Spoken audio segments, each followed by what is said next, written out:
Hello everyone, my self Riddhi और maths teacher from 100+ academy. और आज हम डिस्कस करने जा रहे हैं हमारी दिसंबर टेस्ट सीरीज में क्लास 6 का हम चैप्टर टेस्ट पेपर, जिसका टॉपिक था हमारा रेशियो एंड अलजेब्रा। इस टेस्ट पेपर में हम सारी चीज़ें डिस्कस करेंगे, सारे क्वेश्चंस जो भी आपके fill in the blanks, MCQ और true and false, assertion, reason, short answer, long answer, जो भी सारे क्वेश्चंस थे हम डिस्कस करेंगे। और इससे आप भी सीख पाओगे कि कहाँ पर आपको आपकी मिस्टेक थी, उसको आपको इम्प्रूव करना है, या किसी भी क्वेश्चन का क्या करेक्ट एक्सप्लेनेशन होता है, वो सारी चीज़ें लर्न करोगे।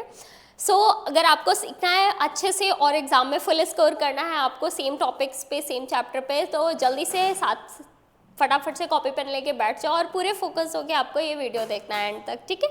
चलो फिर स्टार्ट करते हैं। So this is the first question, this is the first MCQ actually. तो यहाँ पर क्या लिखा हुआ है जल्दी से हम लोग पढ़ते हैं और फिर डिस्कस करते हैं।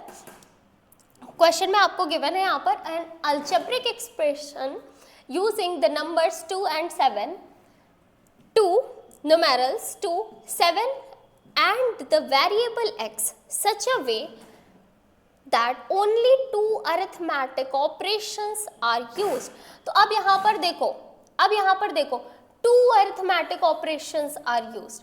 अब यहाँ पर देखो 2 arithmetic ऑपरेशन, हमें कोई भी 2 ऑपरेशन यूज कर, ऑपरेशन क्या होता है हमारे, addition, multiplication, subtraction and division, addition, subtraction, multiplication और डिवीजन। तो कोई 2 यूज करना है। अब यहाँ पर देखो, यहाँ पर क्या है, यहाँ पर बस मल्टीप्लाई हो रहा है, यहाँ पर सिर्फ ऐड हो रहा है, यहाँ पर सिर्फ ऐड हो रहा है। बट यहाँ पर देखो जो फर्स्ट ऑप्शन है उसमें 7 और x जो वेरिएबल और एक नंबर है उनका प्रोडक्ट और ऐड हो रहा है, तो हमारा ए ऑप्शन करेक्ट हो जाएगा। हमारा कौन सा ऑप्शन करेक्ट हो जाएगा, we will mark option a correct. यहाँ पर 2 ऑपरेशन यूज करे हमने, मल्टीप्लिकेशन और एडिशन का।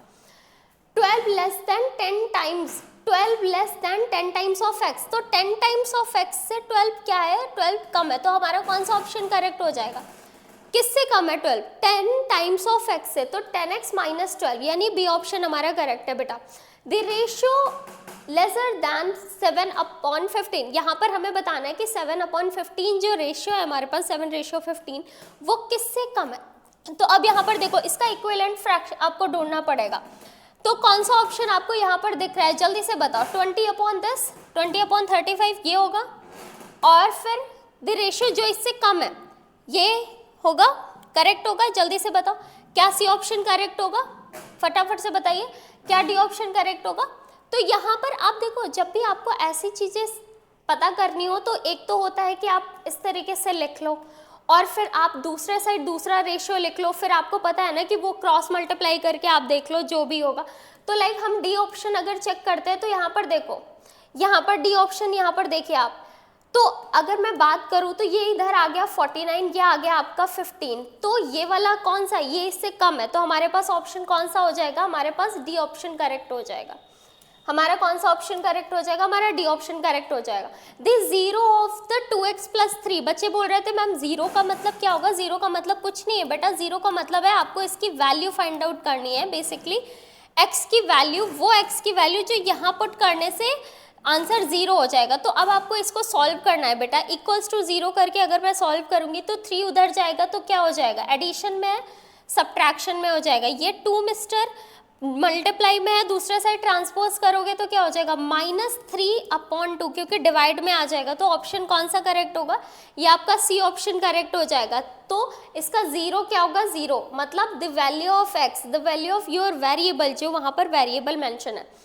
The rule which gives the number of matchsticks required to make the matchstick pattern C, तो कितने चाहिए C बनाने के लिए, 1 2 3, यानी 1 2 3। अब जितने भी C बनाते जाओगे, C ऐसे बनता है ना मैचस्टिक, 1 2 3, तो C 3 × n, तो यानी हमारे पास बी ऑप्शन हमारा करेक्ट हो जाएगा, 3 × n मैचस्टिक का पैटर्न चाहिए हमें।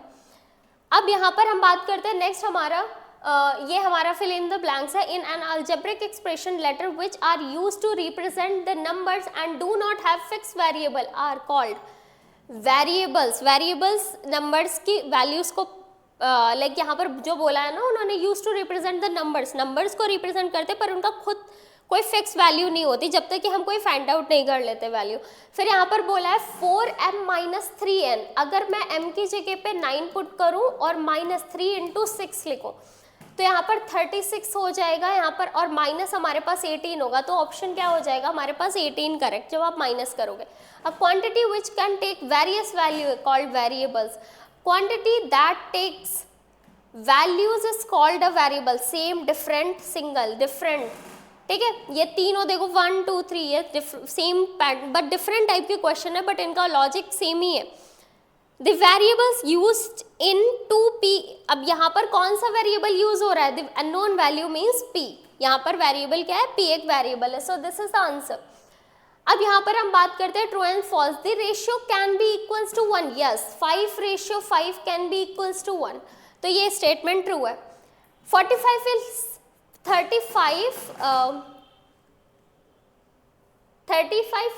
हैज द लोएस्ट टर्म,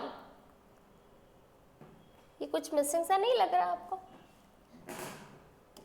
शायद 35 रेशियो होना चाहिए, 35 ratio 45 has the lowest term, no 35/45 ये दोनों अभी क्या हो सकते हैं, 5 से डिविजिबल हो सकते हैं, ये 7 आ जाएगा और ये 9 और लोएस्ट फॉर्म में चेंज कर सकते हैं, so this statement is false. t minutes are equal to 60 into t seconds, ये ऑब्वियस सी बात है, देखो 1 मिनट में कितने सेकेंड्स होते हैं आपके 60, 1 मिनट में यू हैव 60 सेकेंड्स, राइट। तो अब अगर मैं यहाँ पर 2 मिनट कर दूं तो आप 60 into 2 करोगे, अगर मैं 3 मिनट कर दूं तो आप 60 into 3 करोगे, 3 सेकेंड्स हो जाएंगे। इसी तरीके से अगर मैं t मिनट्स का पूछूंगी, so what you will do, you will 60 into t, you will write this, मतलब जितने भी मिनट होंगे 60 मल्टीप्लाई विद उतने मिनट आपके टोटल नंबर ऑफ सेकेंड्स होंगे, तो ये करेक्ट स्टेटमेंट है। यहाँ पर बोला 3/8 इज इक्वल्स टू 15/40, बिल्कुल आप 5 से मल्टीप्लाई कर दो, ऊपर नीचे 5 3 15, 5 8 40। x is a constant quantity, बताओ x क्या है, एक वेरिएबल है, बिल्कुल गलत है, तो ये क्या है, स्टेटमेंट बिल्कुल गलत है, यानी इसका आंसर क्या हो जाएगा आपका फॉल्स, ये मैंने रॉन्ग मार्क करा हुआ है, ठीक है। सो ये थे आपके ट्रू एंड फॉल्स के explanation. Now come to the assertion and reason. The ratio 10:3 is written as, बिल्कुल करेक्ट है यहाँ पर, a ratio is treated as a fraction, right, तो both assertion and reason are true and reason is correct explanation, क्योंकि आप कैसे लिखते हो बेटा, आप रेशियो को फ्रैक्शन को रेशियो के फॉर्म में लिख सकते हो, न्यूमिनेटर एंड डिनोमिनेटर में जो होता है, बट बिल्कुल simplest form. Suppose the cost of 6 cans is 210, then cost of 4 such can तो इज 140। तो अब यहाँ पर देखो, यहाँ पर क्या करना है, 200/6 into 4 कर दो, क्योंकि ये एक की कॉस्ट आ गई कैन की और एक आप 4 से मल्टीप्लाई कर दोगे, तो देखो 2 3 7 70 into 2 कितना होता है 140, तो 140 रुपीज मीन्स असर्शन तो करेक्ट है। Two ratio are equivalent if the fraction of corresponding, ठीक है। देखो यहाँ पर बेटा एक चीज देखो, यहाँ पर एक चीज देखिए आप, अगर मैं 6/210 जो है इसको सिंप्लीफाई करूं तो कितना आएगा, ध्यान से देखो, यहाँ पर मैं अगर 3 से करूं तो 3 2 और 3 7 ये 70 है, ये इसके बराबर है, और अगर मैं 4/140 को सिंप्लीफाई करूं तो 2 से करूंगी तो 2/70, दोनों का जो सिंपलेस्ट फॉर्म आ रहा है वो क्या आ रहा है, सेम आ रहा है। तो इन्होंने बोला तो अगर मैं सिंपलेस्ट फॉर्म निकालने के बाद 4 कैन यहाँ पर 2 से मल्टीप्लाई कर देती तो ऊपर उस नंबर ऑफ कैंस हो जाती, नीचे टोटल कॉस्ट आ जाती। तो उन्होंने बोला 2 ratio are equivalent if the fraction corresponding to them are equivalent, बिल्कुल सही, अगर वो फ्रैक्शंस उनके जो करस्पॉन्डिंग फ्रैक्शंस है वो इक्विवेलेंट है तो वो क्या हो जाएंगे, वो रेशियोज भी आपके क्या हो जाएंगे, इक्विवेलेंट होंगे, बिल्कुल सही बात है। तो असर्शन और रीजन दोनों ही क्या है यहाँ पर करेक्ट है, और रीजन करेक्ट एक्सप्लेनेशन भी है, क्योंकि वही चीज हम कर रहे हैं उसके असर्शन में। 20 इज कांस्टेंट क्वांटिटी, बिल्कुल करेक्ट है। The quantity whose value remain same are called constant, बिल्कुल सही है, ये तो आपको भी पता है बेटा।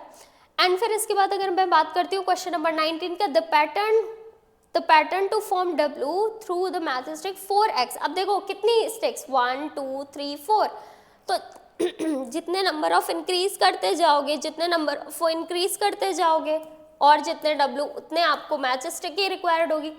तो एक W बनाने के लिए नंबर ऑफ मैच स्टिक बताइए आप, 4, 4, तो यहाँ पर 4 इंटू एक्स हो जाएगा। X is what, the number of W जो भी आप फॉर्म करोगे, और वो आपने मैचस्टिक्स, एक मैचेस डब्ल्यू बनाने के लिए जितनी मैचस्टिक ज़रूरत है उससे आपने मल्टीप्लाई कर दिया। नीचे लिखा हुआ है the number of matchstick required to form a W is 5। अब ये तो गलत हो गया, तो यहाँ पर क्या हो जाएगा, assertion is correct but reason is false. मतलब यहाँ पर सीधा सीधा ये तो सी ऑप्शन होना चाहिए,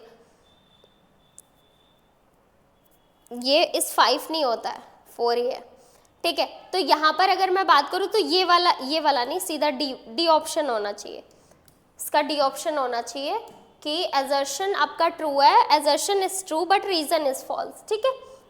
assertion is true but reason is false, तो यहाँ पर मैं इस पे टिक कर देती हूँ, इसका ये वाला करेक्ट होगा। नेक्स्ट क्वेश्चन की तरफ हम मूव करते हैं। यहाँ पर 20, the ratio 3:2 is same as 3/2 is same as 2/3. No. The order in which quantities are taken to express their ratio is important. बिल्कुल, जो भी ऑर्डर आप क्वांटिटी ले रहे हो, मतलब the order in which quantity are taken to express their ratio is important. कोई भी आप जैसे 3:2 ले रहे हो, इसका मतलब है जो भी पहली क्वांटिटी होगी और जो भी दूसरी, उसमें 3/2 का जो भी रिलेशन है वो 3:2 और 2:3 में बहुत डिफरेंस हो जाता है। तो सेकंड रीजन तो करेक्ट है, तो that is why, because when the reason is correct that is why your assertion is wrong. So you can't write 3:2 as like a 2:3। तो यहाँ पर क्या हो जाएगा, हमारा डी ऑप्शन करेक्ट हो जाएगा। नेक्स्ट क्वेश्चन की तरफ मूव करते हैं। यहाँ पर सब्जेक्टिव क्वेश्चन है हमारे, यहाँ पर आपको वैल्यू फाइंड आउट करनी है। यहाँ पर लिखा हुआ है ना, equation using the method of balancing. अब यहाँ पर अगर मैं आपसे क्वेश्चन ही रैंडम पूछ दूँ कि यहाँ पर y की मैं क्या वैल्यू पुट करूँ कि दूसरे साइड भी 14 हो जाए, 14 हो जाए, तो आप क्या करोगे, वही आपको, मतलब दोनों साइड हमें सेम क्वांटिटी लानी है। तो अब ऐसे क्वेश्चन को सॉल्व करने के लिए पता है क्या करना होता है, देखो ये 12 minus y is equals to 14 लिखा हुआ है, फिर ये आ जाता है माइनस वाई। अगर मैं 12 को उधर शिफ्ट करूँ, मैं 12 को बोलूँ आप उधर जाइए, तो बेटा 12 कैसा हो जाएगा, सब्ट्रैक्ट हो जाएगा, इसके साथ सब्ट्रैक्ट हो जाएगा, और फिर उसके बाद माइनस, अब यहाँ पर कितना हो गया 14 माइनस 12 कितना हो जाएगा, 14 माइनस 12 ये आ जाएगा हमारे पास 2। अब माइनस साइन इधर है, ये माइनस साइन दूसरे साइड जाएगा, तो बेटा इस वाली क्वांटिटी को माइनस और उसको प्लस कर देगा। तो y की वैल्यू अगर मैं -2 पुट करूँगी, if I am putting the value of y is -2 then I will get the answer 14 जो राइट साइड में है। इससे क्या हुआ, हमारी इक्वेशन बैलेंस हो गई। समझ आ रही बात, कुछ नहीं करना, आपको इक्वेशन को बस सॉल्व करना है जैसा हमने अलजेब्रा में करा है।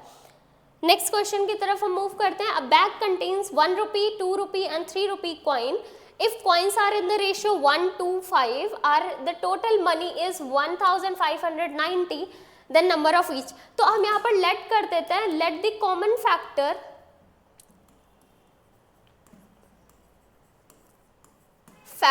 of each ratio हमने लेना पड़ता है अगर हम इंडिविजुअल। तो ₹1 कितना हो जाएगा 1x, ₹2 जो भी है हमारे कॉइन है जो ₹2 के, ये 2x हो जाएंगे, और 3 जो 5 रुपीज़ के कॉइन है वो हमारे पास कितने हो जाएंगे बेटा, हमारे पास 5 रुपी के कॉइन जो है वो टोटल नंबर ऑफ जो कॉइन है वो हमारे पास हो जाएंगे 5x, क्योंकि हम जब इंडिविजुअल वैल्यू कंसीडर करते हैं ना रेशियो से, तो 1x, 2x और 3x एक कॉमन फैक्टर ऐड कर देते हैं। अब उन्होंने बोला तो मतलब इतने जो हमारे पास ये टोटल नंबर ऑफ कॉइन है, इनको जब हम ऐड करेंगे, देखो जब आप कॉइन्स को उसकी एक पर्टिकुलर क्वांटिटी से, जैसे 1 रुपी के मान लिया हमारे पास 1 रुपए का जो हमारे पास है 100 कॉइन है। आप एक बात बताइए मुझे, आपके पास नंबर ऑफ कॉइन्स, या 2 रुपीज़ का कॉइन का हम लोग एग्जांपल ले लेते हैं, मान लिया आपके पास 5 कॉइन्स है, आपके पास कॉइन 5 है,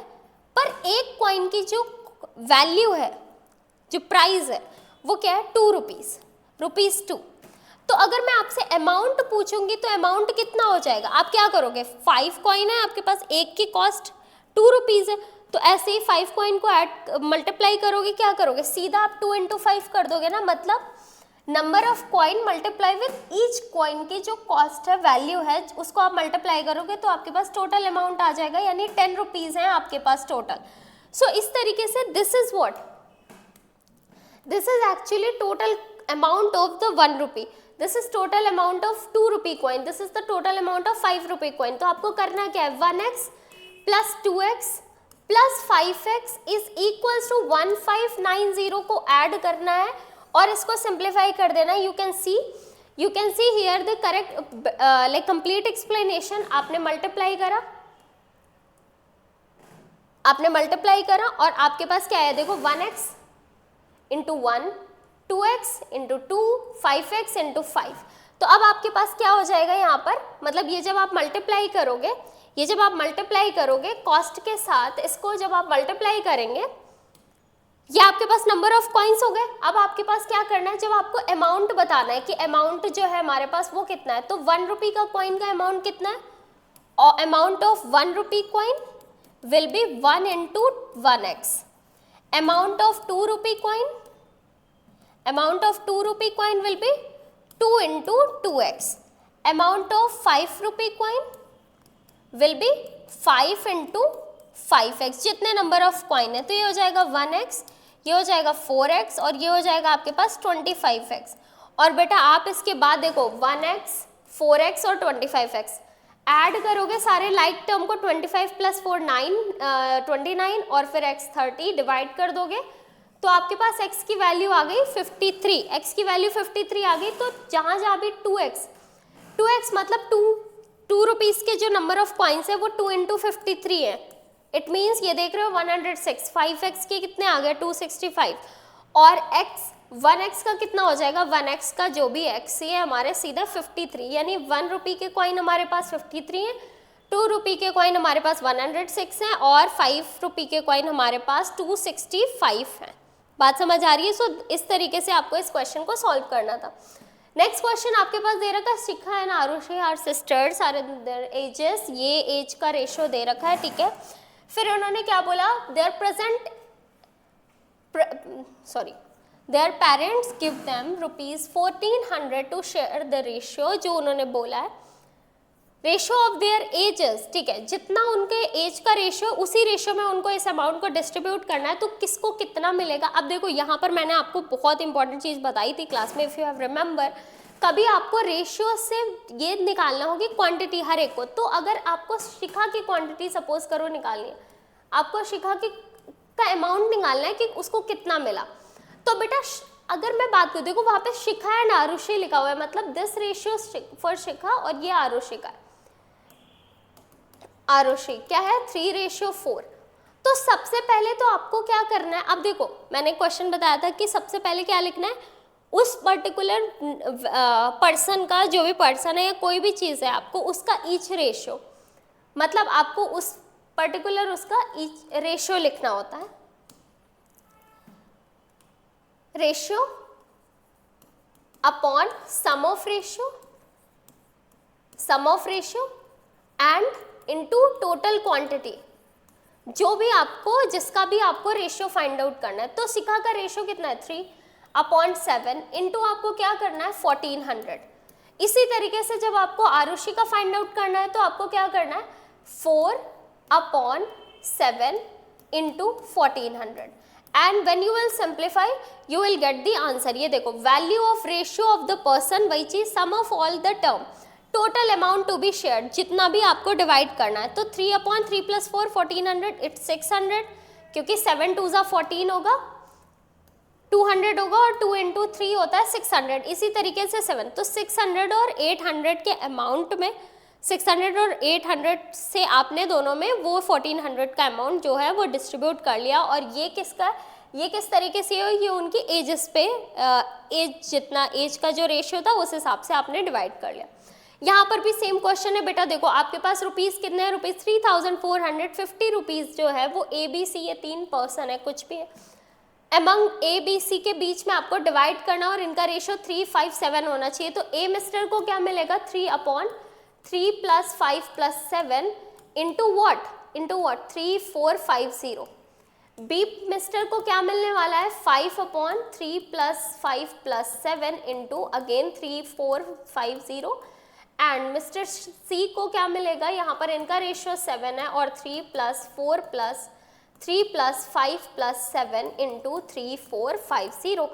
So when you will calculate, you can see you will get like this। आप इसको 3/15 आ जाएगा सम, ये आपने मल्टीप्लाई करा 15 से, आप डिवाइड करोगे, you will get 690 as a answer.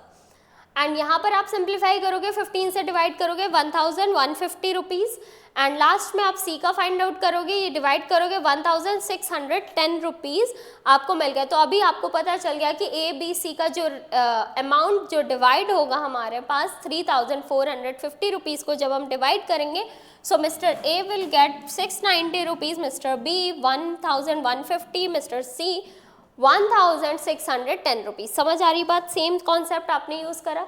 यहाँ पर हमें सिंप्लीफाई करना है, तो बेटा मल्टीप्लाई करोगे, 2 है और a कितने हैं, यहाँ पर 2 बारी है, तो a स्क्वायर और b कितने हैं, a b, 2a square b square. बहुत सिंपल क्वेश्चन था, अलजेब्रा से था ये।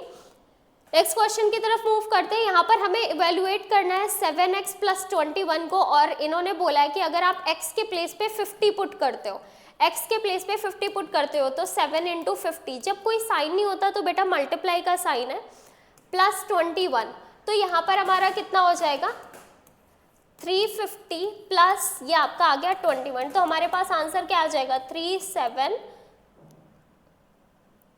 ये हमारे पास आंसर आ जाएगा, ये हमारे पास आंसर आ जाएगा 37, ये बार 371 इज द आंसर। इन कब हुआ, जब हमने x की जगह पे 50 पुट कर दिया और नॉर्मल आपने क्या करा, आपने ऐड कर दिया। सो this is the answer.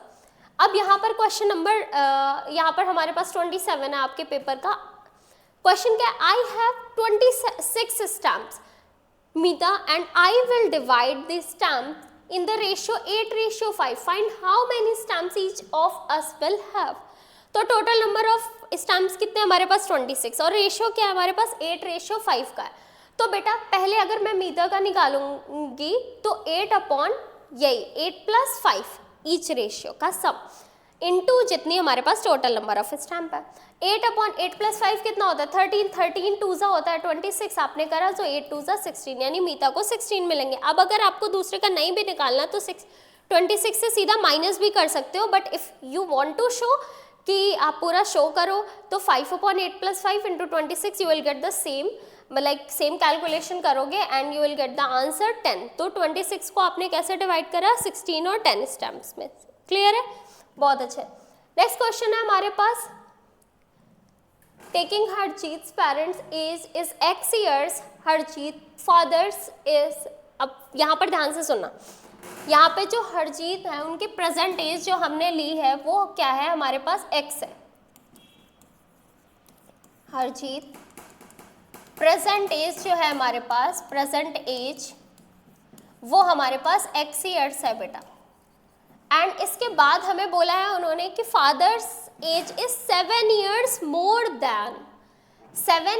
more than 3 times of his age। मतलब जो फादर्स एज है वो कितनी है,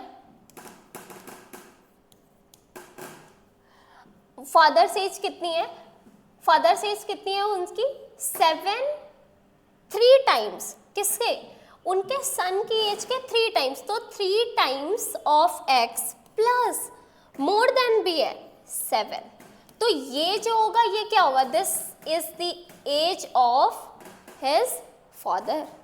कैसे, देखो इनकी एज जो प्रेजेंट एज हमें बोली थी x years, अब उनके जो पापा है बेटा, पापा की एज क्या है 3 टाइम्स मतलब मल्टीप्लाई, और फिर उसमें भी लिखा हुआ है 7 years मोर देन, हमेशा मोर और लेस में ऐड सब्ट्रैक्ट करते हैं, टाइम्स में हमें क्या करना होता है मल्टीप्लाई करना होता है।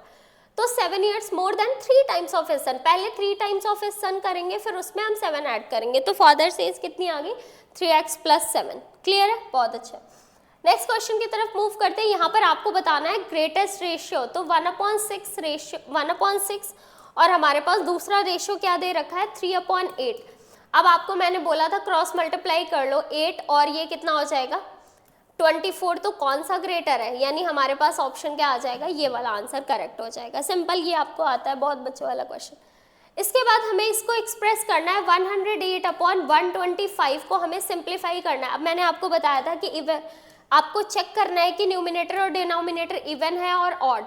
तो अब यहाँ पर देखो, एक बार ही बताओ, यहाँ पर हम अगर इसको डिवाइड करेंगे और आपको डिविजिबिलिटी रूल भी पता है, तो यहाँ पर आपके 7 और 8 हो गया। अब ये सिंप्लीफाई हो सकता है, ये कौन से नंबर से सिंप्लीफाई होगा आप मुझे बताओ यहाँ पर जल्दी से। तो देखो ये वाला तो नंबर आपका 3 से भी डिविजिबल हो रहा है, बट ये 3 से नहीं होगा बिकॉज एंड 5 से हो रहा है। 5 से नीचे वाला हो जाएगा, ऊपर वाला नहीं होगा। तो अब यहाँ पर हमें देखना है कि कौन से नंबर से ये रेशियो में डिवाइड होगा। इसको आप लोग डिवाइड करके और डिविजिबिलिटी रूल से चेक करके सॉल्व कर लेना।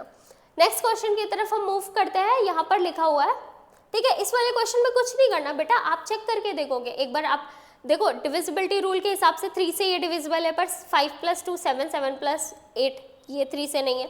7 से चेक करो, 5 से नहीं होगा क्योंकि 5 से डिनोमिनेटर हो जाएगा, न्यूमिनेटर नहीं होगा। 2 से नहीं होगा क्योंकि इवन डिनोमिनेटर नहीं है। तो इस तरीके से आपको चेक करना है, डिवाइड करना है। इससे सिंपलेस्ट फॉर्म में अगर हो सकता है तो चेंज करना है, वरना आपको बस एक्सप्रेशन रेशियो में लिखना है तो आप बस सीधा 108:125 आपको कर देना है। तो ये आपके रेशियो की फॉर्म आ जाएगी, सिंपल। ठीक है, चलो नेक्स्ट क्वेश्चन की तरफ हम मूव करते हैं। यहाँ पर a tea merchant blends two varieties of tea costing this and this per kg in the ratio of their cost, ठीक है। If the weight of the mixture is 84 kg then find the weight of each variety of tea। ठीक है, अब देखो यहाँ पर बेटा ध्यान से देखो, आपको बताना है कि यहाँ पर जो कॉस्टिंग है दोनों वैरायटी ऑफ टी की वो 234 रुपीज़ है और दूसरे वाले की 130 रुपीज़ पर केजी है। तो अगर मैं दोनों का रेशियो लिखूं 234 रेशियो 130 पर केजी, तो अब यहाँ पर अगर मैं बात करूँ तो ये हमारा रेशियो फॉर्म में आ गया 234। ये हम दोनों की कॉस्ट लिख सकते हैं 234 रेशियो 130 पर केजी। तो ये आ गया उनके दोनों वैरायटी ऑफ जो टी थी उनके कॉस्ट का रेशियो। अब अगर मैं दोनों की कॉस्ट का सम ऑफ रेशियो निकालूं तो 364 पर केजी होगा। अब यहाँ पर एक बात देखो, हमारे पास if the weight of the mixture is 84 KG, अब हमें अगर दोनों का वेट दे रखा है कि हमारे पास दोनों के वेट का जो मिक्सचर है वो 84 केजी है, तो हमें बताना है कि then find the weight of each variety of tea. दोनों वेराइटी ऑफ टी का जो वो है वो कितना होगा। तो अब देखो यहाँ पर ध्यान से देखिए बेटा, सबसे पहले हमारे पास टोटल वेट कितना दे रखा है 84 केजी। अब वही ईच का हमें निकालना है, तो सबसे पहले हमें क्या करना होगा, रेशियो, वही जो रेशियो दे रखा ईच का रेशियो 234 अपॉन क्या करोगे टोटल इनका रेशियो। लाइक हमने अगर मान लिया मैंने 84 केजी दोनों टी का मिक्सचर, हमने आपको बताया कि भाई मेरे पास 84 केजी का मिक्सचर है दोनों टी का। अब आप मुझे बताओ इंडिविजुअली कितना होगा। तो अब मुझे रेशियो निकालना है। तो मैं एक बात बताओ, यहाँ पर आपके पास 234 एक मिक्सचर का वैल्यू था, आपने दोनों को ऐड करा तो 234 प्लस आपने करा 130, मल्टीप्लाई करोगे 84 जितना टोटल क्वांटिटी आपने परचेस करा। तो ये वैल्यू जो आएगी, ये वैल्यू क्या हो जाएगी, ये वैल्यू आ जाएगी कि आपने पहली वैरायटी ऑफ टी जो थी, फर्स्ट वैरायटी ऑफ टी जो थी वो आपने कितने केजी परचेस करी है। यहाँ पर कितना है, तो यहाँ पर देखो 54 केजी सिंप्लीफाई करके आ जाएगा, आपने सम कर लिया था, यहाँ पर 364 आ जाएगा, आप बस डिवाइड कर दो। सेकंड में हमने सेकंड की वैल्यू लिखी कॉस्ट की 130 upon 364 into 84 and you will get the answer 30 kg। So this is the solution of the 31st question number. बहुत इंपॉर्टेंट है। सेकंड है the monthly school fees of Rohan and Shyam are in the ratio 5:3 if their parents pay total pay कर रहे हैं 9,000 rupees as monthly school fees, then what is the monthly school fee each of. अब आपको बताना है उनके parents जो है, देखो एक श्याम और रोहन और श्याम का जो मंथली फी का रेशियो है वो 5:4 है। अब आप उनके पेरेंट्स टोटल अमाउंट पे कर रहे हैं 9,000, but you have to answer कि दोनों का इंडिविजुअल इस मंथली फीस कितनी होगी। तो क्या करेंगे 5 upon sum of the ratio into 9,000, फिर अगेन आप करोगे फिर 4 upon sum of the ratio into 9,000। देखो दोनों का यहाँ पर ये इन्होंने इस तरीके से सॉल्व करा है, वरना हम इंडिविजुअल फाइंड आउट करने के लिए इन्होंने किस तरीके से सॉल्व करा है 5x + 4x, x common factor ले लिया, 9,000 से इक्वेट करा दिया, 9x = 9,000 और x = इन्होंने क्या कर दिया, ये आपके पास 1,000 रुपीज़ आ जाएगा। तो 5x वाले की 5,000 मंथली फी है और यहाँ पर 4x की 4000। तो उन्होंने इस तरीके से सॉल्व कर लिया। तो ये हो गई आपकी रोहन की फीस, ये हो गई आपकी शाम की फीस। वरना आपको अगर करना है तो तुम इस तरीके से भी सॉल्व कर सकते हो, 9000 और देखो ये 1000 आ जाएगा और ये 5 इंटू 1000 इज 5000 रुपीज़, और ऐसे ही करके 4/9 इंटू 9000 करोगे तो 9 इंटू ये 1000 हो जाएगा। तो यहाँ पर भी आपका क्या आ जाएगा, 4000 is the answer, 4000 is the answer. तो रेशियो वाले पैटर्न से करना वैसे भी कर सकते हो, या फिर आप ये भी देख सकते हो, बोथ आर दी ऑप्शंस, आपको जो बेटर लगे आप उससे सॉल्व करोगे। नेक्स्ट क्वेश्चन है, Rahul buys 5 copies of maths, 2x copies of English and y square copies of Hindi. Express the total number of copies as the algebraic expression. तो 5 copies of maths and 2 copies, अब 5 copies of maths है, maths कुछ भी value, बस 5 copies है, हम देख लेते हैं। और y square, हमेशा देखो बेटा सबसे पहले बड़ी डिग्री को आपको आगे लिखना है। तो y square copies of Hindi, तो y स्क्वायर हिंदी की हमारे पास कितनी है, हिंदी की टोटल नंबर ऑफ कॉपीज हमारे पास कितनी है, और फिर इंग्लिश की हमारे पास कितनी है, 2x कॉपीज है, और हमारे पास मैथ्स की जो है वो 5 कॉपीज है। तो अगर मुझे दोनों को ऐड करके हमें बताना है, टोटल नंबर ऑफ कॉपीज ही बताना है ना, तो टोटल नंबर ऑफ कॉपीज अगर हमें यहाँ पर लिखना है तो हम क्या करेंगे, y square plus 2x plus 5, this is the algebraic expression. अब यहाँ पर जितने नंबर ऑफ जो भी होगा यहाँ पर आप पुट कर दोगे वैल्यू, अगर अल्जेब्रिक तो आपका एक न्यूमेरिकल वैल्यू आ जाएगा, अदरवाइज ये आपका एक अल्जेब्रिक एक्सप्रेशन है आपके इस क्वेश्चन का। यहाँ पर लिखा हुआ है, observe the following pattern of the polygon made with matchsticks, ठीक है, and complete the table, also write the general form, ठीक है।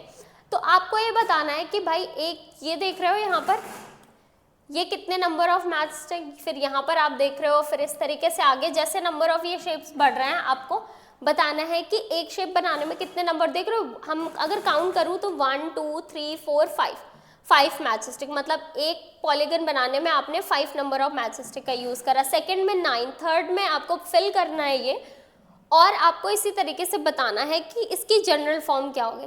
आप एक चीज़ देखो, जब आपने फर्स्ट पॉलीगन बनाया, एक पॉलीगन के लिए आपने 5 मैचस्टिक का यूज़ करा, आपने सेकेंड बनाया तो दूसरे में आपने कितना यूज़ करा, 9, फिर इस तरीके से। तो इनका डिफरेंस कितना आ रहा है, इनका डिफरेंस क्या आया, 4, 9 माइनस 5 यहाँ पर करोगे तो क्या आ जाएगा, 4।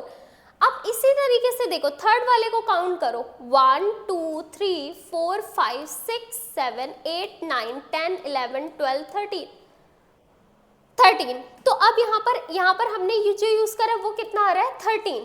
तो थर्ड वाले को जब आपने बनाया तो आपके पास 13 है। तो अब आप एक बात बताओ, 9 माइनस 5, 13 माइनस 9,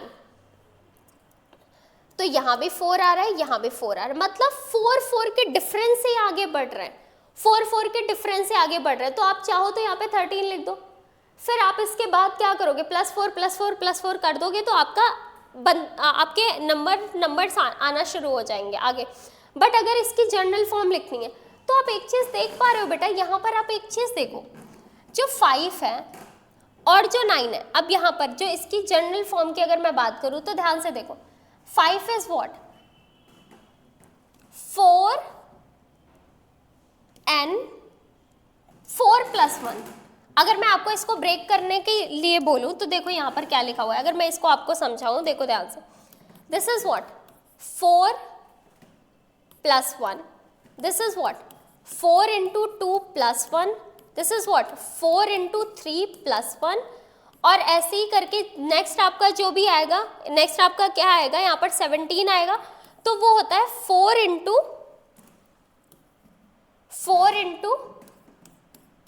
4 + 1, मतलब हर एक में +1 ऐड हो रहा है, और बस जो डिफरेंस है उसमें हर एक नंबर का मल्टीप्लाई हुआ जा रहा है। 4 × 1 + 1, 4 × 2 + 1, 4 × 3, मतलब जितने नंबर ऑफ आप बनाते जा रहे हो पॉलीगन, आप उससे मल्टीप्लाई करते जाओ और जो डिफरेंस था उसमें मल्टीप्लाई करते। तो जो आपके पास नंबर ऑफ पॉलीगन है, नंबर ऑफ पॉलीगन उसको मल्टीप्लाई करो जो डिफरेंस आ रहा है, और उसमें आप +1 ऐड कर दो।